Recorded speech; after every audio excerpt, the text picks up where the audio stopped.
Hello, YouTubers and NFL fans everywhere. This is Matt, the NFL Fanatic, giving you my Week 7 2022 NFL predictions. Well, this week, ladies and gentlemen, boys and girls, children of all ages, the Fanatic this week has hit rock bottom for his overall predictions. This year, it was a very tough and painful weekend of a lot of surprising, shocking, tough, gritty, complicated losses all the way around, both my against the spread and straight up picks. Unfortunately, or fortunately and unfortunately, I had mirror images of both my against the spread and straight up picks this weekend. It was like a few weeks ago when I had winning records both ways. This weekend so far, both against the spread and straight up, I have gone 5-8. Very rough weekend, very sad. Whoever had Pittsburgh beating Tampa Bay, whoever, genuinely thought Atlanta beating San Francisco by 14, whoever had the Jets winning their game, I know the Jets have been great, but it was just so many wonky and weird games. The only great upset I was happy to get right, pure, was I took Seattle. I thought Seattle was the better team than Arizona. That did happen, and I was happy about that, but everything else just went to crap after that. Bills, Chiefs, 4-point game. Mahomes has two really bad interceptions. One at the beginning of the game, one to end the game to Taron Johnson that sealed the game. The Giants score 14 unanswered in the fourth quarter with 7 minutes to go to beat the Ravens 24-20. And Brian Daboll and the Giants off to their best start since 2009 at 5-1. And it was all just crap and to crap in a handbasket at that point. So against the spread straight up, like I said before, I went 5-8 this week. That equals up 38.5%. Horrible week overall. I need to just flush this week away, even though I do have one more game left tonight. And just for a reminder for everybody, I am taking the Los Angeles Chargers here, -6, and the Los Angeles Chargers straight up tonight, Monday Night Football. But now overall for the year against the spread, I am still doing very well for my against the spread standards. Even though I've had 2 losing weekends on the money lines the last 2 weeks, I'm still doing really well for my own perspective average. Just take that what it will. I am now 42, 49, and 2, which equals 46.2%. So definitely going in the wrong direction, but I'm definitely starting at a higher point than I usually am. And straight up, ladies and gentlemen, this is one of the worst straight up years I've had in a very long time. Maybe one of the worst since I started doing these predictions 10 years ago. For anybody out there that followed me from my other channel, RackTube, for 15 years. Right now, through 93 games, I am 48, 44, and 1. Straight up picking. That is 52.2%. I'm now going to have to try to shoot for 60% for my goal. Usually I try to get 65, 66. That's my average. My goal for this year now seems like 60% is going to be the goal to get back up to 60%. Especially with the buys, coming in now, there's a lot less room for error. And it just, been a really rough year straight up for me, which I take more pride in my against the spread. Because against the spread, like I said, I'm actually doing a lot better at 46.2% than I usually do all year since the last 2 or 3 years since I've been doing these against the spread picks. But again, what a crazy weekend. Congrats to the Steelers for beating the Bucks 20-18. Chris Boswell had 2 massive field goals. Or he hit like a 55-yarder, another 50-yarder that kept the Bucks at bay. Brady had about 250 yards and a touchdown. Pickett's the first rookie quarterback. I know he left in the game with a concussion in the third quarter, but Pickett's the first rookie quarterback since Geno Smith to beat Tom Brady as a rookie in his rookie campaign. So that's impressive there. I thought the Steelers defense did a pretty good, solid job in limiting Brady, bending and not breaking them to get to the red zone. I believe Suckup kicked 4 field goals that game, so that was massive. So congrats to Pittsburgh there.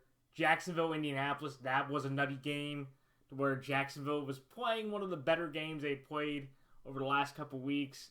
Trevor Lawrence became the first quarterback in NFL history to complete 90% of his passes, have 3 total touchdowns, no turnovers, and still lose the football game due to the Matt Ryan touchdown pass to Alex Pierce, which put Matt Ryan now 7th all-time in passing yards, passing the great Dan Marino. But that game was a nutty finish at the end there. That was back and forth. But who would have thought after the great offensive performance Indianapolis had last week. Who would have thought that Indianapolis would then put up 34 points the next week against the Jags, who I thought had at least a talented defense or a decent defense with a lot of young talent, but I was wrong about that.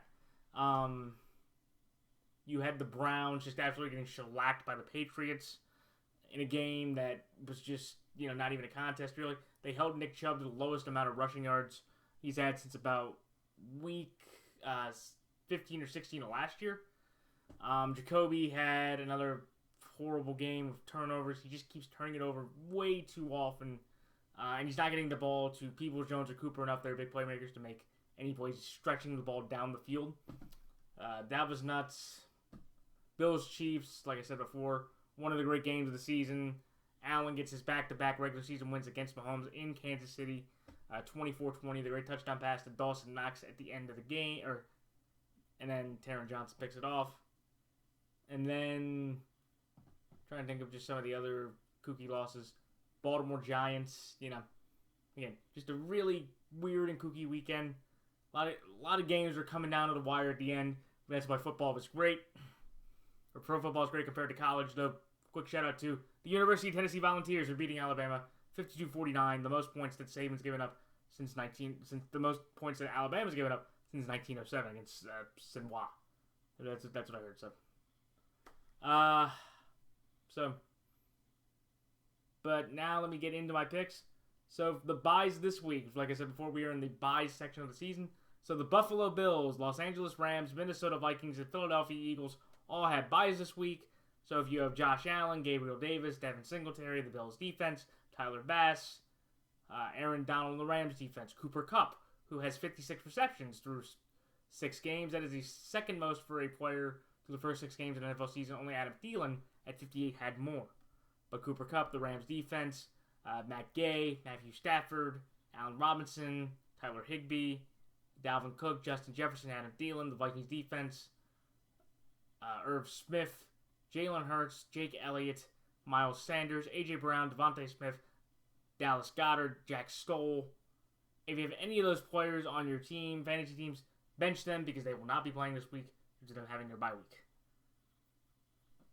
All right, it's time for my picks for this week. So on Thursday, when the 2-4 New Orleans Saints travel to Arizona to take on the 2-4 Arizona Cardinals, the Arizona Cardinals are 1.5 point favorites in this game.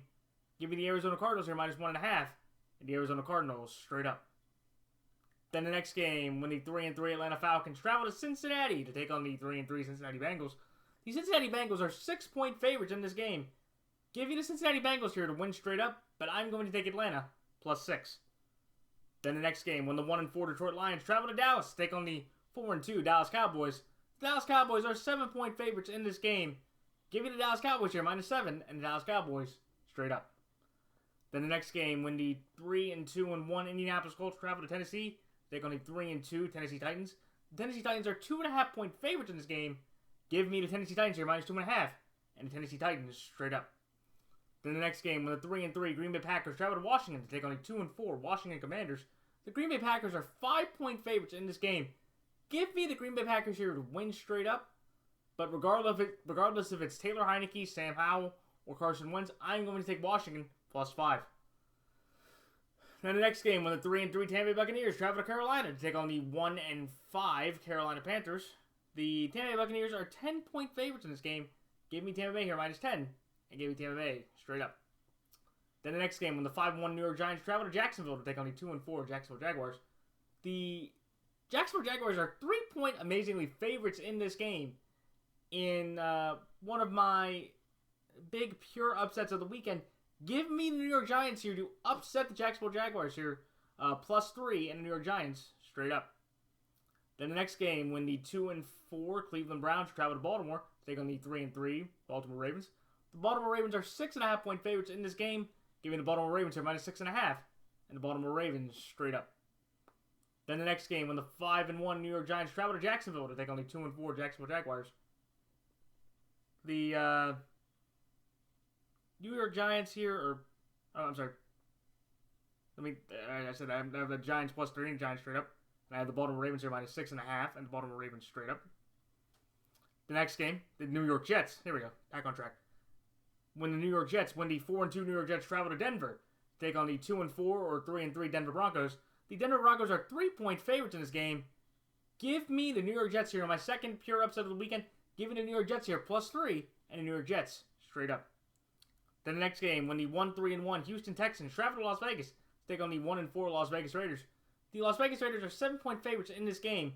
Give me the Las Vegas Raiders here to win straight up, but I'm going to take Houston +7. Then the next game, when the 3-3 Seattle Seahawks travel to Los Angeles, take on the 4-2 or 3-3 Los Angeles Chargers. The Los Angeles Chargers are 7-point favorites in this game. Give me the Los Angeles Chargers here to win straight up, but I'm going to take Seattle +7. Then the next game, when the 4-2 Kansas City Chiefs travel to San Francisco, take on the 3-3 San Francisco 49ers. The Kansas City Chiefs are 3-point favorites in this game. Give me Kansas City here, -3, and Kansas City straight up. Then in the Sunday night game, when the 2-4 Pittsburgh Steelers travel to Miami, take on the 3-3 when the 2-4 Pittsburgh Steelers travel to Miami to take on the 3-3 Miami Dolphins. The Miami Dolphins are 7-point favorites in this game. Give me Miami here -7, and give me Miami straight up. And finally, in the Monday night game, when the 2-4 Chicago Bears travel to New England, take on the 3-3 New England Patriots. The New England Patriots are 7.5-point favorites in this game. Give me the New England Patriots here to win straight up, but I'm going to take Chicago +7.5. Alright, it's time for my quick thoughts on each game. The Arizona Cardinals over the New Orleans Saints. What a disaster for the Arizona Cardinals yesterday afternoon in Seattle. It was the first game that Kyler Murray, who had 10 carries for 100 yards, it was the first game in Kyler's career that the Cardinals had Kyler Murray have 10 rushing attempts, and they lost the game. And also, now, just for a fun fact with that 100 yards, Kyler Murray, every time he's ran for 100 yards, does not win the game. They're now 0-2 when he has those margins. And it was a brutal showing for the Arizona offensive line. Kyler Murray was sacked 6 times. He had 2 turnovers. And they, ladies and gentlemen, with A.J. Brown, Marquise Brown, Zach Ertz, and all that offensive talent, the Arizona Cardinals scored a grand total of 3 offensive points. They had a fumble recovered in the end zone by Chris Banjo, the safety. This Arizona team is not very good. It's very inept. Kyler Murray looks way in over his head. I'm not trying to make a small joke, but I can see how that comes through. But Kyler Murray is showing that he was never worth $246.5 million from the Cardinal organization. And what I've seen out of Cliff Kingsbury, he was not worth that 5-year extension he was given either. Both those guys are now locked in along with Steve Keim for the next 5 years. And honestly, they can get rid of the Kingsbury problem by just firing him. Look at what the Panthers did just last week by firing Matt Rule. We're giving him $40 million left in his contract. I don't know what you do with Kyler Murray, because I think that's going to be a bigger problem. But the Cardinals are trying to solve that by getting 2 significant additions back this week. First of all, they're getting wide receiver DeAndre Hopkins back from suspension after a 6-game suspension due to PED use. And today, if anybody has not heard yet, the Arizona Cardinals are traded for disgruntled and embattled wide receiver from the Carolina Panthers, Robbie Anderson, to add to the group. So that is a group of 5 people now, with Marquise Brown, A.J. Green, DeAndre Hopkins, Robbie Anderson, and Rondale Moore, along with Zach Ertz. That is a very talented and deep offense that the Cardinals have to show that they can start scoring at this point. And when you also look at the Cardinals, a big thing that's going to be coming back is DeAndre Hopkins. Fun stat here, ladies and gentlemen. In a span of 37 games, when Kyler Murray's with DeAndre Hopkins, Kyler and DeAndre are 16-10 together. When DeAndre is off the field, Kyler Murray is only a 3-8 quarterback without DeAndre Hopkins over the past 3 seasons. And the Cardinals are really trying to stop a really tough streak. They have lost 8 consecutive home games dating back to this past year. And I just look at this game, and when you look at the Saints, what they did yesterday, they put up a heck of a fight. Will Lutz kicked 4 field goals through. You had, I'd shout out Rashid Shaheed for when he touched the ball for the first time. He had a 44 rushing score. And the Saints, with that rushing score, have done really well on the ground. They ran for 228 yards on the ground yesterday. It is now 2 consecutive games with 200-plus yards running the football. So I've been real impressed, New Orleans that way. And also for the Saints, they have lost 3 straight home games up to this point. against the Bengals, which is kind of surprising. And that game, again, was close back and forth.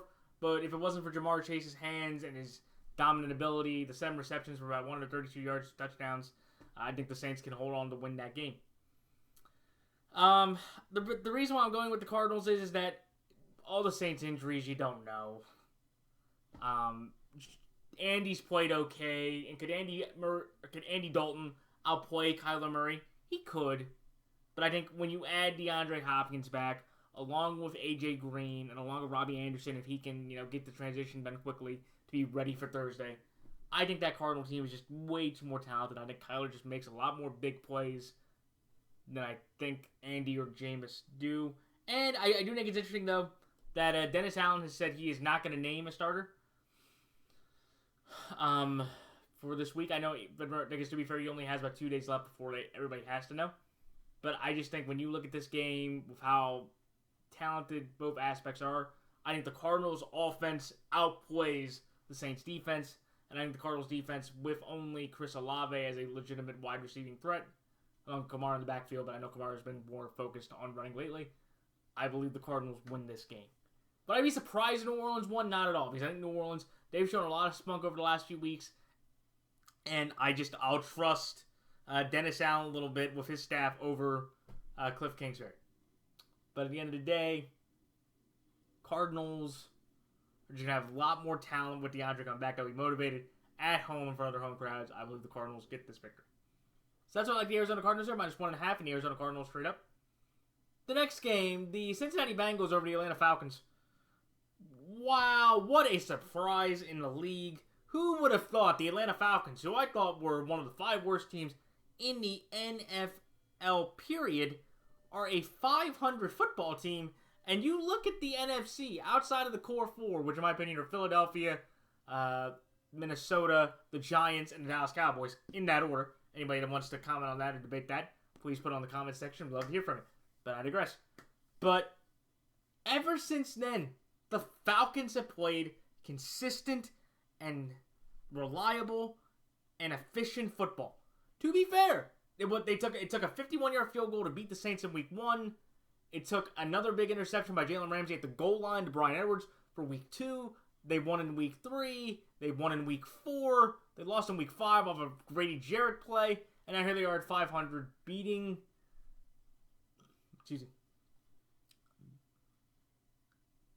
Atlanta, beating the Niners in a 28-14 game yesterday. And they should have Chris Olave back. I'm sorry. Or when you look at Mariota, here was an impressive stat that I saw here.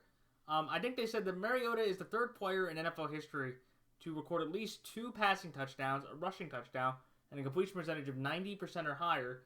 I believe it was only Ryan Fitzpatrick and Frank Clark back in 1968 are the only 2 other quarterbacks that have those kind of statistics. Congratulate Kyle Pitts. He scored his first touchdown of the season. I have him on my fantasy team, so he'll be able to make a decent contribution there. Also, it was very key for the Falcons to run the ball on the 49ers. Against the number 1 rush defense in the entire NFL, the Falcons ran for an impressive and consistent 168 yards on the ground. A.J. Terrell had a great defensive touchdown. Unfortunately, he injured himself later in the game. He had to leave in the second half. He did not come back to return. And when you look at, the Bengals, they put up a good fight for Joe and Jamar, a scene, an environment, and stadium that they have been all too familiar with over the past several years. Joe Burrow had 4 total touchdowns and 300 yards. Jamar Chase had 132 yards, 2 big touchdowns, and the Bengals seem like they have righted the ship in a way that they are playing more consistent and more reliable football using all the weapons they have. And I'm going to take Cincinnati straight up just because, like I did before, I'm going to trust that Joe Burrow can outplay Mariota with what both teams have. It's a home game for the Bengals, so they've done much better at home as of late. They got a big win over the Jets a couple weeks ago. And Cincinnati, they're trying to move forward from that and not relive week 1 where Joe Burrow had 5 total turnovers. Should be a great game, but I'm going to take Cincinnati here straight up just for those reasons. But I'm going to take Atlanta against the spread due to Atlanta's history of they are the only team in the league so far that is 6-0 perfect against the spread. And I believe that they will finally suffer their first against the spread loss by losing to Jimmy Fallon and all that. I think that for me, when you look at that, it's one of those things to where I look at the Falcons here and go, they're undefeated on the line, 6-0. I believe they suffer their first loss on the line. I lost my train of thought.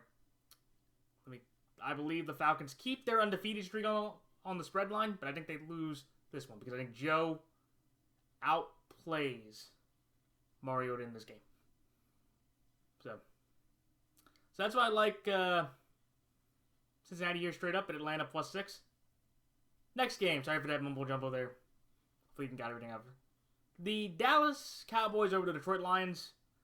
Cooper Rush, after setting an NFL record of 4 straight games of 90-plus passer rating in his first 4 games, and not throwing an interception, only throwing 1 interception throughout his career, and that was back in Week 1 against the Bucs in relief. Cooper Rush threw 3 interceptions in the game against the Eagles last night as the Eagles won 26-17. It was just a really bad and disastrous game for the Cowboys in terms of penalties. Micah Parsons and Dante Fowler getting horrible, unsportsmanlike, and neutral zone encroachments throughout the end of the game at key points. Brett Maher missed a 59-yard field goal. They could have made it a 6-point game. So I was close in my, if Maher would have made that field goal, if a couple challenges didn't go their way for Philadelphia, I think Dallas could have been able to at least cover the 5.5 points. But also at the same time, it shows that the Cooper Rush era is done. I think Cooper Rush exceeded everybody's expectations of what Cooper Rush could be. He played 3 solid games and 4 mediocre one, and he got out of there right in time for Dak to come back. He's expected to play in Week 7, and they're playing one of the worst teams in the league in the Detroit Lions. The Lions have one of the best offenses in the league up until 2 weeks ago when they played New England in New England and got shut out 29-0. The worst loss for the Lions, I believe, since the early 80s. I think. I could be wrong, but the Lions should get some offensive weapons back. DJ Chark and DeAndre Swift should be able to have been recovered enough from their injuries that starting on Tuesday or Wednesday when they practice, they both can play. And the other key stat of why I'm going with 2 other key stats, reason why I'm going with Dallas over Detroit. Jared Goff in his entire career with the Lions, and this is going on now 2 full years, Jared Goff has never won a road game for the Detroit Lions, and Dak Prescott in his career, he is 3-0 against the Detroit Lions with 8 touchdowns and no interceptions in those 3 games. So, it should be an interesting game. I do want to see if Detroit can pick itself up and lift itself up off the mat, but I think for the Cowboys, getting Dak Prescott this kind of easy game along with the game against Chicago next week, I think the Cowboys will be just fine and put themselves in the playoffs in a very good and comfortable position. So that's why I like Dallas here -7 and Dallas straight up. The next game, the Tennessee Titans over the Indianapolis Colts. Let me give credit to the Colts after that incredible entertainment display of 2 Thursdays ago, the 12-9 game where the Colts won by a field goal after both Ryan's offense and Russell Wilson's offense only could manage up 7 field goals through the entire game. But then after you watched on last Thursday against the Bears and Commanders through that first half, you could see why maybe those 3 people, see why a lot of people were very tired and very kind of longing for the game last week, because through the first half of last Thursday's game, there was only 1 kick through the uprights through about a half. Also, I'm going to give a tip of the cap to Matt Ryan. He now passes Dan Marino all-time for 7th most in passing yards through an NFL career. Job well done to Matt Ryan. He also threw for 358 yards and 3 touchdowns and no interceptions yesterday, including the game-winning pass to Alex Pierce. Another big reason is an interesting idea is that Jelani Woods, a rookie out of Virginia Tech, he has 5 receptions for the year, 3 of them have been touchdowns. So that's amazing. That Jelani Woods may not do a lot from goal line to about the 5, but once you put him in the red zone, or once you put in a good spot, he finds balls to catch touchdowns. So kudos to him. Also, the Colts converted double the amount of the Colts covered double the amount of third downs to get first downs. So the Colts are rolling right now. And if it wasn't for that tie against Houston in Week 1, I believe the Colts would be in sole possession of first place in the AFC South. Unfortunately, that is not the case, as the Tennessee Titans have control of the division. Over this 3-game winning streak, something key has happened. Tannehill and that offense has stopped turning the ball over. During this 3-game winning streak, the Titans only have 1 offensive turnover, while they have forced 5 turnovers over the last 3 games, which has really helped the Titans get motivated, energized, and consistent to play. Also, I would congratulate Derrick Henry, who, coming off of his injury, who thought he would be the same running back. He still is, as over the last 3 games during this 3-game winning streak, Henry has averaged 100.3 yards per game on the ground, and he has 4 touchdowns. With how the Colts have played over the first 6 weeks of the season, I couldn't tell you exactly who the Colts are. Are they a really bad team that looked like in Week 2? Or are they a team that could beat the Kansas City Chiefs at home against Mahomes and nobody thought they'd win either? But when you look at this game, since Andrew Luck has retired, the Titans have won 4 of the last 6 meetings against the Colts.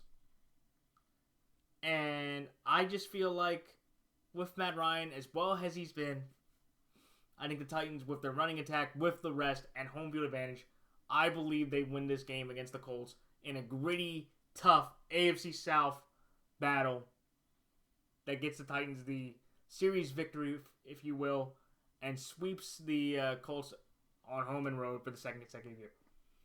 So that's why I like Tennessee minus 2.5 and Tennessee straight up.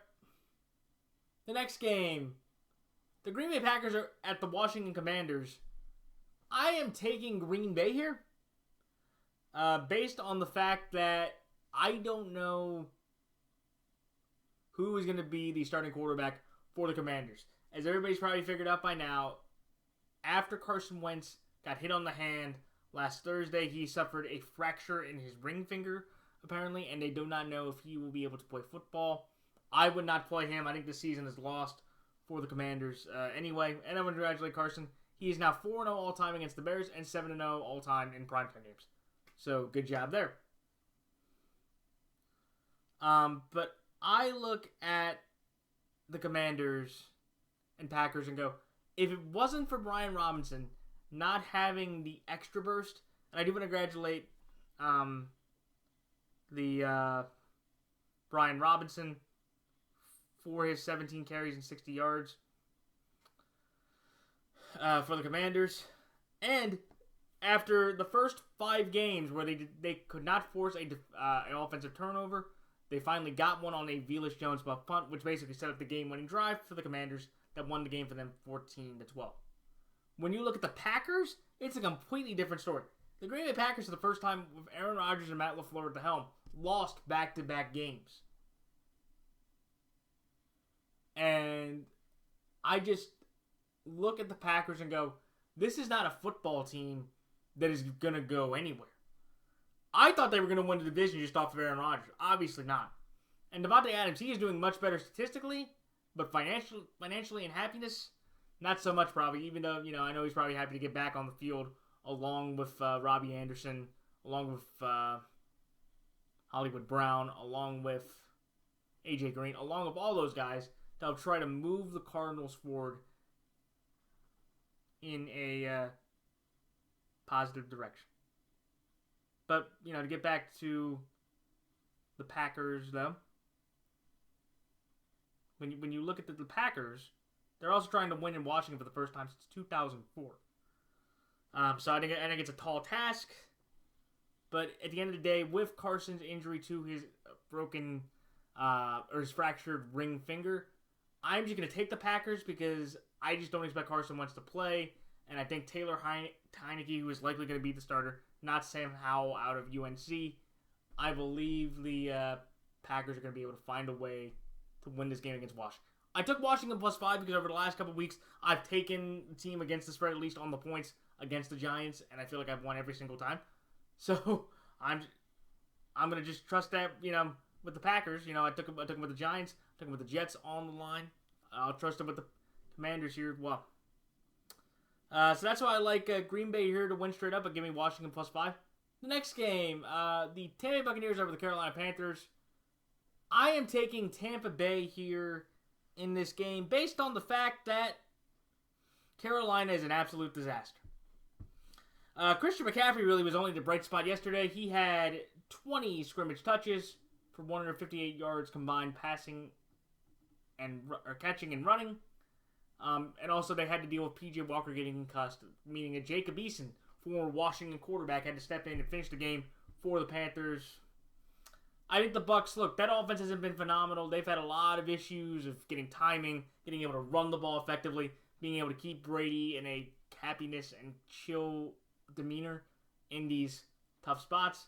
But I think playing against Carolina, who's, reeling from firing Matt Rule last week, I think the Bucs can win this game, even if Tom Brady does very little. I think their defensive run game can run right through the Panther defense, and I think the secondary can stop whatever's remaining of the Panther offense. So, that's why I like Tampa Bay here -10 and Tampa Bay straight up. The next game. Jaguars over Giants. I'm sorry. The next game. The New York Giants over the Jacksonville Jaguars. When you look at the New York Giants, this is the best start for the Giants since 2009. Like I said before, you look at Julian Love, kudos to him. It is the first interception that the New York Giants have gotten all season.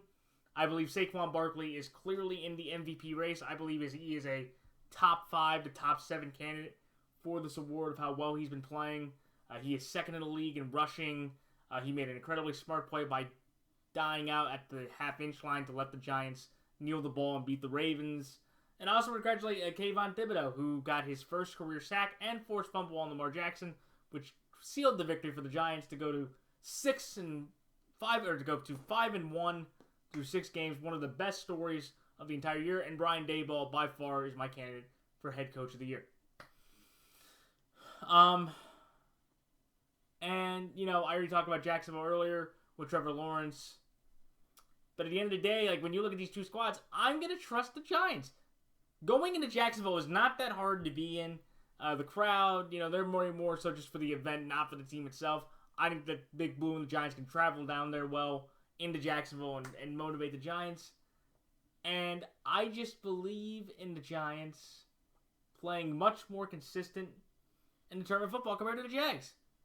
Trevor Lawrence is probably a better pure talent than anything Daniel Jones wishes he could be. But Daniel Jones, in this offense, in this system with Kafka and Daboll, have done a very good job in maintaining and keeping Daniel Jones comfortable and doing the basic throws, the basic motions, and the basic idea of being a quarterback to play efficient and steady football, which is exactly what Daniel Jones has been playing over the last several weeks. When you look at that, that's why I'm going to go with the New York Giants to win this game. I'm going to trust that Barkley, Jones, that offense knows exactly what they're doing in this type of game. Could Jacksonville win? Sure. I think, Trevor's the better quarterback. Trevor has more potential to make bigger, longer-lasting splash plays. But I just think the Giants, with their coaching staff, how Daboll has been doing, I think they pull this victory out in a tough and gritty game. So that's why I like the New York Giants here, +3, the New York Giants straight up. The next game, the Cleveland Browns at the Baltimore Ravens.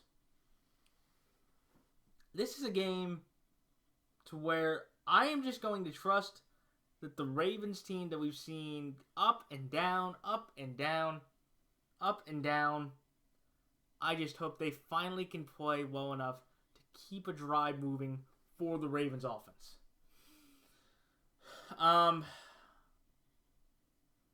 When you look at the Ravens, it was the first time for Lamar to lose to an NFC team. And also, entering this season, the Ravens all-time, when the Ravens had a 10-plus point lead in the fourth quarter, was 31-2. Now with this loss here, it's 31-3. What a shocking, outcome for that, and a change of the baseball announcing scene going forward, crazily through that. But I think one of the key things that was impressive though was let's give Kenyon Drake a lot of credit. J.K. Dobbins left the game with knee tightness, and Kenyon Drake ran for the most rushing yards he's had in his career since Week 14 of the 2017 season. And when you look at the Ravens, one of the key problems that everybody will mention is the wide receiver to tight end ratio. The tight ends yesterday caught 136 yards. The wide receivers, everybody there that was a pure wide receiver, only caught 45 yards from Lamar Jackson. So that's really bad. And look, this is one of those games with the Browns, a division rivalry, so you can throw out the records. But I'm going to take the Ravens here just because I have seen the Browns play. And I know Myles Garrett, congrats for him. He got 2 sacks. He passed Clay Matthews now as the all-time leader in Cleveland Browns history with the most sacks for a franchise, or for the Browns franchise. But I am going to take the Ravens here based on the fact that I feel like in this spot, and when these moments are down, we have the better kicker, we have the better defense, we have the better quarterback at this point. And I think the Ravens grind out a big win over Browns team that just looks lost and cannot wait to get on their bye, to regroup and try to rebound, especially with Deshaun Watson coming back in several weeks' time. So that's why I like Baltimore here, -6.5, and Baltimore straight up. The next game, the New York Jets over the Denver Broncos. The Jets are the second team in NFL history to have a winning record through 6 games while being a betting underdog in every single game. That's an incredible thing. And you know why they've been able to do that? It's been primarily due to Breece Hall, the second-round pick out of Iowa State, I believe. He has had 318 scrimmage yards over the last 2 weeks, and they have been incredibly helpful and have incredibly allowed the Jets to control the game, play consistently, and move forward. And for the first time since Week 11 and Week 12 of 2019, the Jets have held back-to-back opponents 17 points or fewer. Unbelievable. And look, I know people, just like with the Giants and Jags, nobody really wants to give the state of New York, besides Buffalo, nobody wants to give the Jersey teams any credit. Nobody wants to give the Jersey teams any credit, but I do. And I think it is absurd that both the Giants and Jets, against clearly inferior teams from what people have seen this year, I cannot believe, I know they are home, but I cannot believe that they are still given the home field advantage of 3 points, even knowing what everybody has seen out of the Broncos and the Jaguars so far this year.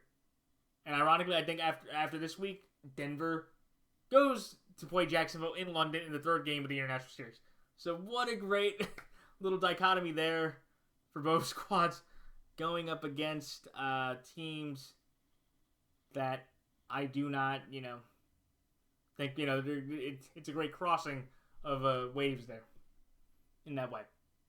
And I think one of the bigger problems why I also can't go with the Broncos as well is Russell Wilson in the red zone has been absolutely dreadful. Through 5 games, entering the 6th one, inside the 10-yard line from the red zone, Russ has gone a meager 7 of 21 from the field with only 1 touchdown. I believe that was to Eric Saubert in Week 2. But besides that, this Denver team has just looked lost. They've looked defeated. Their offensive line really can't hold up, especially with the injuries that's happened to Garrett Bowles. And I just think the Jets in this spot, you're probably going to have to go back to 2006, 2009 to find the last time the Jets won 4 straight games.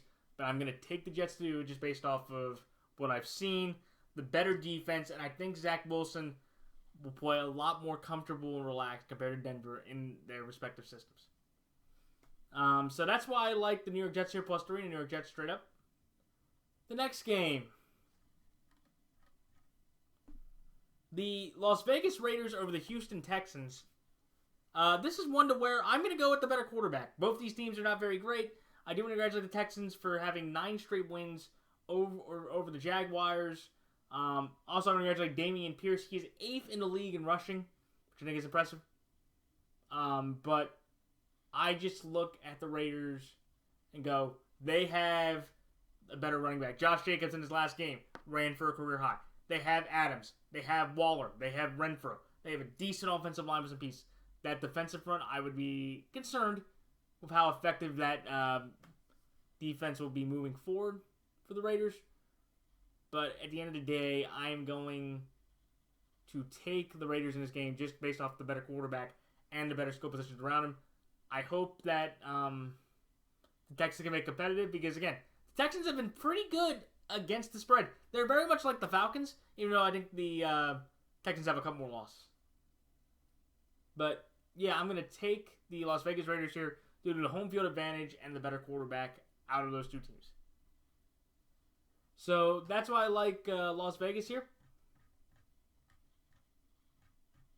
Las Vegas here I like Las Vegas here straight up, but Houston +7. Then the next game, when the Los Angeles Chargers over the Seattle Seahawks. This is one to where I'm going to trust Los Angeles' offense. Los Angeles' offense with Herbert will outplay Kenneth Walker on the ground and Staley's worst run defense per yards per attempt in the league. I think this game is going to be very intriguing. It's going to be very different. You know, you have two teams that are arguably 3-3 and 4-2. One of them you kind of expected to be at a good spot. Nobody really thought the Seahawks were going to be at this spot through 6 weeks in the season. I think with Keenan Allen probably coming back, they hopefully will get Bosa back here soon. I think the Chargers are clearly and fundamentally the better team in terms of defensive front, defensive back end. The running attack, I would take Eckler over Kenneth Walker at this point. And I think the only problem that the Seahawks face this weekend is just Herbert. I feel like he's the key. Herbert and Geno with their legs are going to have to be key when plays break down to see if they can get scrambles for first downs or extend it into a big play for their respective teams. Should be a thrilling and entertaining game, but also at the same time, when you look at the Seahawks, I do want to congratulate one guy on the Seahawks who is going to be the Defensive Rookie of the Year. His name is Tariq Wooten. He has 4 interceptions through 4 straight games. That is, he's the first rookie to do that from UTSA since Richard Sherman did it back in 2011 when Sherman was a rookie. And I shout out UTSA, so University of Texas, UTSA, so congratulations for Wooten there. But what a story for him. He has been a lockdown corner, and I think he will be the next great Seattle defender that moves forward beyond the Bobby and Legion of Boom era. So that's why I like the Los Angeles Chargers here to win straight up at Seattle +7. The next game, the Kansas City Chiefs over the San Francisco 49ers. I am taking the Chiefs to win this game based on the fact that the Niners are too banged up hurt, and the Chiefs just keep rolling. I think Mahomes, he's only lost back-to-back games 3 times. And when you look at the Chiefs, the problem that they're starting to run into is nobody's really giving Patrick Mahomes the ball. So, combined for this year, Travis Kelce and Juju Smith-Schuster both combined have 825 receiving yards. The other 4 main receivers on the team have 604 yards combined. And so I look at this Chiefs team and say they are angry, they are ticked off, and the Niners picked the worst team to play after coming off the loss they had. I look at the Chiefs here, and I'm just going to go with I trust Spags' defense a bit more, and I just don't know about who is going to be active for the Niners to win this game. Could the Niners win this game? Absolutely. Shanahan's been known throughout the years to be able to pull out rabbits out of hats against teams that nobody thought they would win, or nobody thought they would get a chance. He was able to pull they were able to pull it off in that moment. So, and again, this is a rematch of Super Bowl 49. I'm ecstatic about that. That's going to be exciting. But just like with that game, in this kind of game, with all the injuries to the Niners moving forward, I think the Chiefs go out and get a big confidence-boosting win that still puts them at second place in the NFC entirely. So that's why Kansas City are -3 and Kansas City straight up. And then the final two games, the Miami Dolphins over the Pittsburgh Steelers. This is one to where it's the first one at Acrisure Stadium. And it was definitely a shocking one. But if Kenny Pickett is out due to concussion, I just don't think Mitch Trubisky, from what we've seen in 4 of the 6 games against quality defenses, Trubisky just doesn't seem to have it and just doesn't seem to feel comfortable or confident in where he wants to throw it and where he needs to throw it in these key situations. Where the Dolphins, who Tyreek Hill and Jalen Waddle are one of the best duos, if not the best duo in the National Football League in terms of receivers. They have both combined 1,234 receiving yards, and all other Dolphins players in that same span over the past 6 games, their grand total is let's see. I'll pull this up here. They have combined. So Waddle and Hill have 1,234. All other Dolphins players have 578 receiving yards combined with them.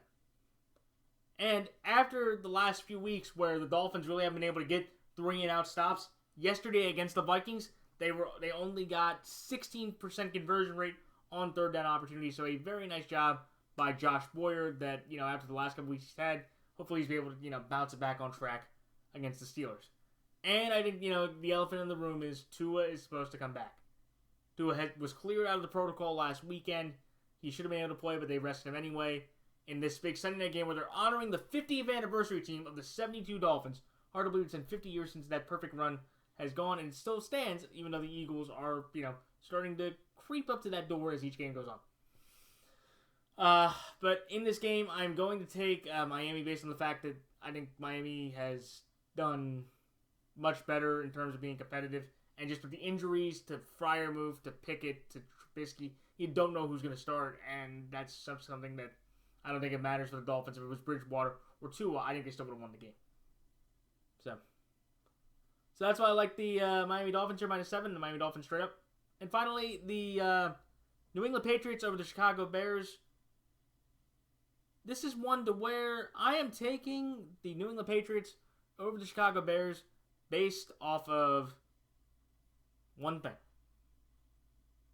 I'm taking the Pats based off coaching. Bill Belichick the other day, by beating the Cleveland Browns, got his 324th career regular season and postseason victory. That ties him for second all-time with George Halas. So this Monday night at home, it could be a historic night for Belichick to get his 325th win, which means that Belichick once again will be all by himself as second all-time. He just has to stay like 2 to 4 more years, I think, depending on what the roster has, to get a daughter. That would be a phenomenal record there. And it's kind of amazing, too, that, for Belichick, getting to play the Bears, George Howell, one of the founding fathers of the Chicago Bears, getting to play that team at home in that game, I think it's an incredible opportunity. And the Pats defense has played really well over the last 2 games. After their first 2 weeks, where they gave up 20 to Miami, they gave up 30 plus to us. They gave up 17 to Pittsburgh, and in the last 2 weeks, they shut out the Lions 29-0, and they got a nice, decisive blowout victory tonight or yesterday. So now the Pats defense is averaging 7.5 points per game, and the last 2 games they have forced 6 turnovers. So in a game like this, when you look at the Bears-Patriots, of both inept offenses, young quarterbacks that don't know what's going on, even though I do have to say this, Bailey Zappi not bad. I think that Bailey Zappi can do a good enough job to keep Mac Jones from the job. I'm a Mac Jones fan. I will disclose that. But I believe that the Bailey Zappi, with his play, can continue to hold on to the job and move forward. But at the end of the day, in this Monday night game with the primetime spotlight on it, I can't trust Justin Fields to be able to respond to that pressure. I think Bailey and Bill can. And I think it's going to be a historic moment in Gillette for possibly Belichick's 325th career victory, which would put him solely in second place all time in career victories. So, all right, so those are all my thoughts and picks for this week. Like, comment, rate, and subscribe. Please check out the NFL YouTube Prognosticators page.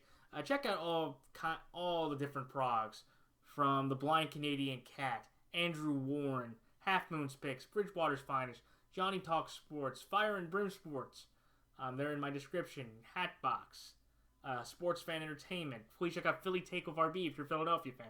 There's a lot of great Sixers content. Andrew Warren. And that is it.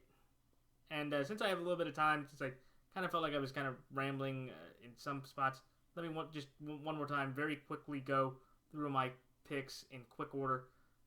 I have Arizona -1.5 and Arizona straight up. I have Cincinnati straight up, but Atlanta +6.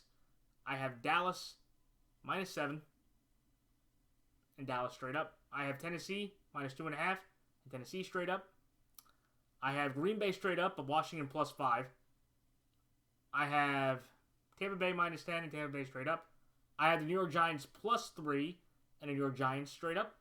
I have the Baltimore Ravens -6.5 and the Baltimore Ravens straight up. I have the New York Jets +3 and the New York Jets straight up. I have both Las Vegas and Los Angeles straight up, but Houston and Seattle both respectively +7. I have Kansas City -3 and Kansas City straight up. I have Miami -7 and Miami straight up. And lastly, I have New England winning straight up, but Chicago +7.5. And I will put a timestamp just for that quick rundown once again.